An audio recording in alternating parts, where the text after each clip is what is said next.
ബഹുമാനപ്പെട്ട മുഖ്യമന്ത്രി നമ്മളൊക്കെ ചർച്ച ചെയ്ത വിഷയമാണ്. ദുരന്തബാധിതർക്ക് അടിയന്തരമായൊരു ആശ്വാസ ധനസഹായം നൽകണമെന്നുള്ളത്. നിങ്ങളിൽ പലരും ഇക്കാര്യം ശ്രദ്ധപ്പെടുത്തിയിട്ടുണ്ട്. പൊതുവെ നമ്മളൊക്കെ ചർച്ച ചെയ്തതാണ്. അതിന്ന് പ്രഖ്യാപിച്ചിട്ടുണ്ട്. മുണ്ടക്കൈ ചൂരൽമല പ്രദേശത്ത് ഉരുൾപൊട്ടലിൽ ഒന്നും ബാക്കിയാകാൻ നിൽക്കുന്നവർക്ക് മറ്റൊരു വാസസ്ഥലത്തേക്ക് മാറ്റുന്നതിന് അടിയന്തര സഹായം നൽകാൻ വേണ്ടി പൊതുവെ തീരുമാനിച്ചു. ഇവിടുത്തെ ഈ പ്രദേശത്തെ ദുരന്തബാധിതരായ എല്ലാവർക്കുമാണ് സഹായം ലഭിക്കുക. ജീവനോപാധി നഷ്ടപ്പെട്ട കുടുംബത്തിലെ പ്രായപൂർത്തിയായ ഒരു വ്യക്തിക്ക് 300 രൂപ വീതം ദിവസവും നൽകും.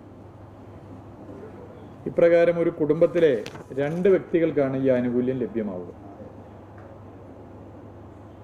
കിടപ്പ് രോഗികളോ ആശുപത്രിയിൽ ദീർഘനാൾ ചികിത്സയിൽ കഴിയുന്ന രോഗികളോ ഉള്ള കുടുംബങ്ങൾക്ക് ഈ ആനുകൂല്യം കുടുംബത്തിൽ 3 പേർക്ക് എന്ന നിലയിൽ നൽകും.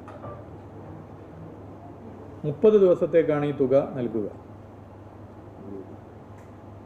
ഇപ്പോൾ ക്യാമ്പിൽ കഴിയുന്ന ഓരോ കുടുംബത്തിനും അടിയന്തര ധനസഹായമായി 10,000 രൂപ വീതം അനുവദിക്കും. മുണ്ടക്കൈ ചൂരൽമല പ്രദേശത്തെ ദുരന്തത്തെ തുടർന്ന് ക്യാമ്പുകളിൽ കഴിയുന്നവർക്ക് മറ്റൊരു വാസസ്ഥലത്തേക്ക് തിരിച്ചു പോകുമ്പോൾ സർക്കാർ ഉടമസ്ഥതയിലോ മറ്റു പൊതു ഉടമസ്ഥതയിലോ മാറാൻ കഴിയും വിധമുള്ള താമസ സൗകര്യം ഒരുക്കാനാകുന്ന കാര്യം ഇപ്പോൾ നമ്മൾ എല്ലാ നിലയിലും ശ്രമിച്ചിട്ടുണ്ട്, കാര്യങ്ങൾ ചെയ്തുകൊണ്ടിരിക്കുകയാണ്. അതിൻ്റെ വാടകയും കലക്ടർ റിപ്പോർട്ട് ഞങ്ങൾ ചർച്ച ചെയ്ത് വാടകയും നിശ്ചയിച്ച് നൽകും. ഇപ്പോൾ വാടക വീടുകൾ കൂടുതൽ വന്നുകൊണ്ടിരിക്കുകയാണ്. നമുക്ക് ഒരു 125 നമ്പറിനടുത്തേക്ക് വാടക വീടുകളായി കഴിഞ്ഞിരിക്കുകയാണ്. ഇന്ന് കേന്ദ്ര സംഘം വന്നു, നിങ്ങൾക്കൊക്കെ അറിയാം. കേന്ദ്ര സംഘമായിട്ട് ഞങ്ങൾ ചർച്ച നടത്തിയിരുന്നു. അവർ പിന്നെ സ്ഥലങ്ങൾ മുഴുവൻ സന്ദർശിച്ചു. ഇവിടെ ഉണ്ടായിട്ടുള്ള ഉരുൾപൊട്ടലിൻ്റെ ആഴവും വ്യാപ്തിയും അവർ മനസ്സിലാക്കിയിട്ടുണ്ട്.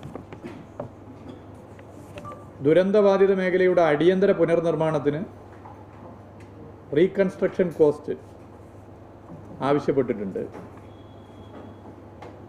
ഡർബീസ് ക്ലീനിങ്, ദുരന്ത മേഖലയിലെ മണ്ണും ചളിയും തകർന്ന കെട്ടിടാവശിഷ്ടങ്ങളും നീക്കം ചെയ്യാൻ 90 ദിവസമെങ്കിലും വേണം. അതിനും പ്രത്യേക സഹായം ആവശ്യപ്പെട്ടിട്ടുണ്ട്. തിരച്ചിൽ എത്ര ദിവസം തുടരണമെന്നുള്ളത് ഇപ്പോൾ അതിലൊരു കൃത്യത നമ്മൾ ചർച്ചയിൽ പറഞ്ഞിട്ടില്ല.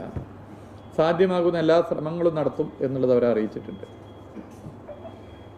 ദുരിതാശ്വാസ ക്യാമ്പുകൾ അത് ഇനിയും തുടരേണ്ടതായിട്ടുണ്ട്, നമുക്കറിയാം. അതും അവരുടെ ശ്രദ്ധപ്പെടുത്തിയിട്ടുണ്ട്.